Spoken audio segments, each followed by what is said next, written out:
শেখ হাসিনা সরকারের বিরুদ্ধে মানুষের নানান কারণে ক্ষোভ ছিল, এ কথা সত্য। কিন্তু 5 আগস্ট তার সরকার পতনে যে গণ অভ্যুত্থান সংঘটিত হয়েছিল, তার পেছনে যে যুক্তরাষ্ট্রের প্লট নির্মাণ করা ছিল, সরাসরি মার্কিন হস্তক্ষেপ ছিল, সে কথা এখন স্বীকার করে নিচ্ছেন খোদ ডক্টর মোহাম্মদ ইউনূস সরকারের শুভাকাঙ্ক্ষী পরামর্শদাতা এবং সমন্বয়কদের যে দল জাতীয় নাগরিক পার্টি এনসিপি, তার অভিভাবকদের কেউ কেউ, যেমন ফরহাদ মজহার, যুক্তরাষ্ট্রের কলম্বিয়া বিশ্ববিদ্যালয়ের অধ্যাপক, অর্থনীতিবিদ এবং জননীতি বিশ্লেষক Jeffrey David sax Sheikh Hasina সরকার পতনে মার্কিন গোপন অভিযান বিষয়ে যে একটি লেখা লিখেছিলেন আরও বেশ কিছুদিন আগে, সেটিকে ফরহাদ মজহার সমর্থন করছেন। তিনি বলছেন যে এটিকে একেবারে উড়িয়ে দেওয়া যাবে না, এবং একই সঙ্গে তিনি বেশ ইন্টারেস্টিংলি বলছেন যুক্তরাষ্ট্র যে কারণে ডক্টর মোহাম্মদ ইউনূসকে বেছে নিয়েছিল, তিনি সেই সব উদ্দেশ্য সার্ভ করতে পারছেন কিনা সেই প্রশ্ন তুলেছেন।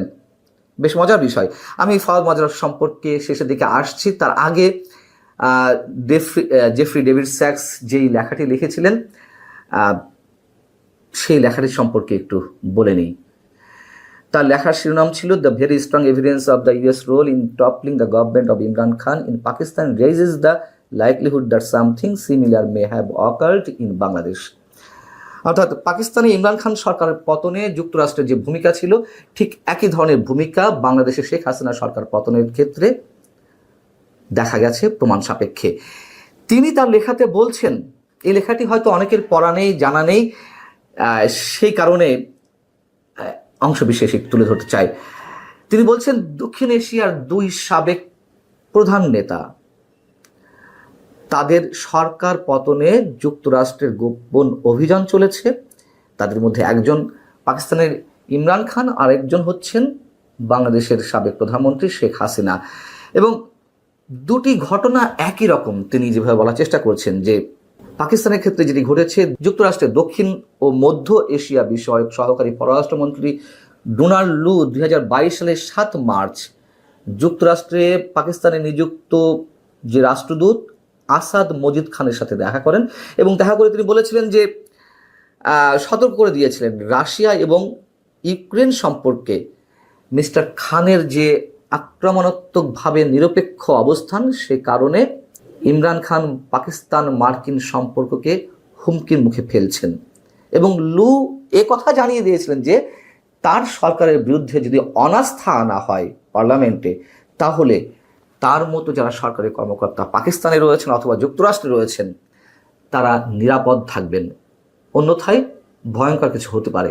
এ কথা আমরা সবাই জানি। এবং ডোনাল্ড লুয়ের সেই বক্তব্য রেফারেন্স আকারে টেনে নিয়ে এসে বলছেন যে বাংলাদেশে সাম্প্রতিক সহিংস অভ্যুত্থানেও মার্কিন যুক্তরাষ্ট্র একই ভূমিকা পালন করেছে। ছাত্র অস্থিরতার কারণে প্রধানমন্ত্রী হাসিনাকে ক্ষমতাচ্যুত করা হয়েছিল, এবং বাংলাদেশের সেনাবাহিনী যখন বিক্ষোভকারীদের সরকারি অফিসে হামলা চালানো থেকে বিরত রাখতে অস্বীকৃতি জানায়, তখনই শেখ হাসিনা ভারত পালিয়ে যান বা দেশ ত্যাগ করেন। এবং তার আগে শেখ হাসিনা একটি চমকপ্রদ দাবি করেছিলেন, যখন 2024 সালের 17 মে সেই একই মার্কিন সহকারী পররাষ্ট্রমন্ত্রী ডোনাল্ড লু শেখ হাসিনার সঙ্গে দেখা করে তিনি এই অঞ্চলে মার্কিন সামরিক স্থাপনা অনুমোদন করতে চেয়েছিলেন, কিন্তু শেখ হাসিনা অস্বীকৃতি জানিয়েছিলেন, এই কারণে যে এটি চীনকে নিয়ন্ত্রণ করার জন্য মার্কিন যুক্তরাষ্ট্রের একটা কৌশলের অংশ। কিন্তু শেখ হাসিনা তাতে রাজি হননি। এবং শেখ হাসিনা ডোনাল্ড লু সম্পর্কে আওয়ামী লীগ নেতৃত্বাধীন যে 14 দল ছিল, সেই দলের নেতাদের ডেকে বলেছিলেন যে সাদা চামড়ার লোকদের একটি দেশ তাকে পতনের চেষ্টা করছে। এবং আপনাদের নিশ্চয় মনে আছে শেখ হাসিনা এই ধরনের বক্তব্য দিয়েছিলেন যে সাদা চামড়ার একটি দেশের লোক তাকে বলছেন, প্রস্তাব দিয়েছেন এখানে একটি খ্রিস্টান রাজ্য তৈরি করার।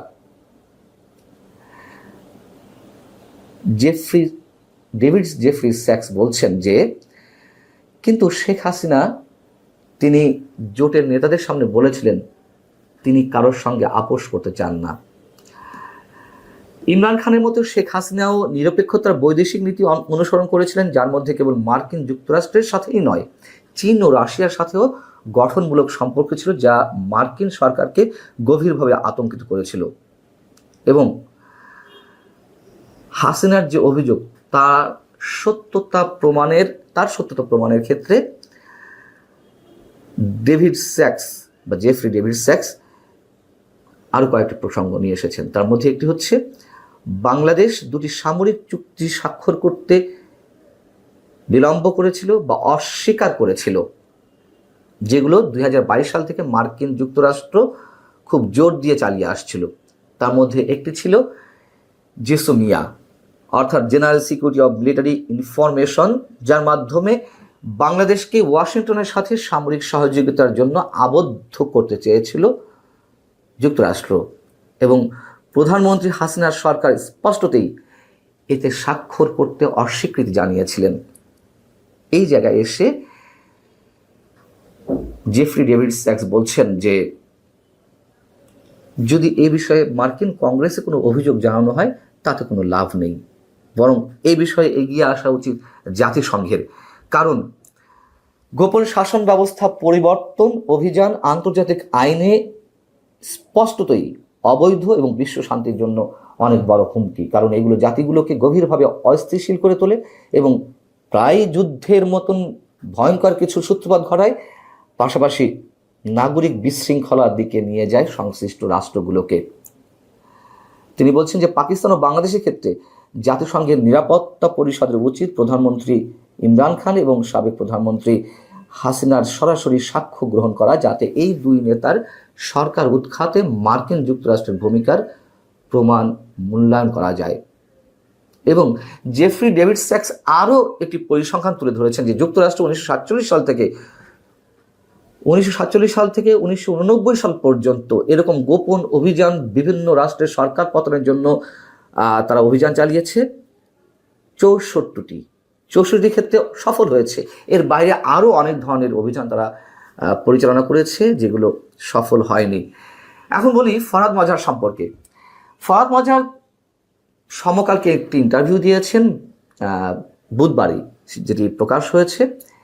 সেখানে তিনি কথা প্রসঙ্গে যেমন জেফ্রি ডেভিড স্যাক্সের এই বক্তব্যকে সমর্থন করলেন, তিনি বললেন যে এটি একেবারে উড়িয়ে দেওয়া যায় না। সেই জায়গা থেকে সমকালের আরেকটি প্রশ্ন ছিল, এই বাস্তবতায় বর্তমান সরকারকে আপনি কীভাবে দেখছেন? ফরহাদ মজহার যে কথাগুলো বলছে, ডক্টর ইউনূসকে আমরা কেন চেয়েছি? আন্তর্জাতিক ব্যক্তিত্ব হিসেবে বাংলাদেশের এই ঐতিহাসিক রূপান্তরের কেন্দ্র থেকে তিনি যেন জনগণের অভিপ্রায় বাস্তবায়নের ক্ষেত্রে ইতিবাচক ভূমিকা রাখতে পারেন। তিনি হয়তো চেষ্টা করছেন ভারতকে মোকাবেলার ক্ষেত্রে নানান কিছু করতে, কিন্তু মার্কিন যুক্তরাষ্ট্র যেমন করে রেজিম চেঞ্জ করতে চেয়েছিল, তেমনি বাংলাদেশেও রেজিম চেঞ্জ কি হয়েছে?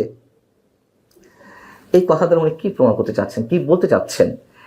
তিনি বলছেন এইদিকে সন্দেহ দেখা দিয়েছে। তিনি ব্যর্থ হলে জেফ্রি ডেভিড স্যাক্সের মূল্যায়ন সঠিক বলে প্রমাণিত হবে।